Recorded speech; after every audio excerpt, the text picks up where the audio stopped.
Dia kata kalau kereta ni kadang-kadang kita nak beli baru, ni selalunya kalau Tok Mat dia akan cakap lah tepuk poket. Poket bukan dada. Kalau tepuk dada dia memang senawa nanti, senawa.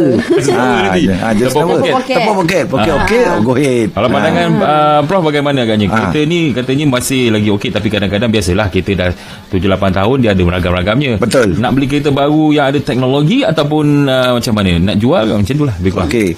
Dia ada dua konsep. Kalau kereta yang berusia 1 hingga 7 tahun tu memang dalam peliharaan memang tak ada masalah. Tapi selalunya selepas daripada itu. Jadi kalau ada dua konsep. Satu konsep nak simpan untuk anak-anak pakai, tetapi di dalam peliharaan. Maksudnya dalam keadaan baik.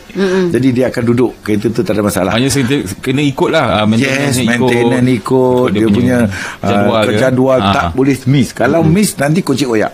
Sebab dia akan mula rosak 1, rosak 2, rosak 3. Tapi paling baik sekali kalau kereta tu sentiasa di maintain daripada awal, dia memang tidak akan menyebabkan penyakit.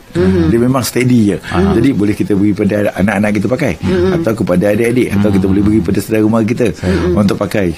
Dan kalau kita berkemampuan, kita beli yang baru.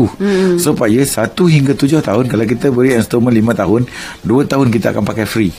Tetapi mesti kita selenggara kenderaan ini dengan mengikut jadual.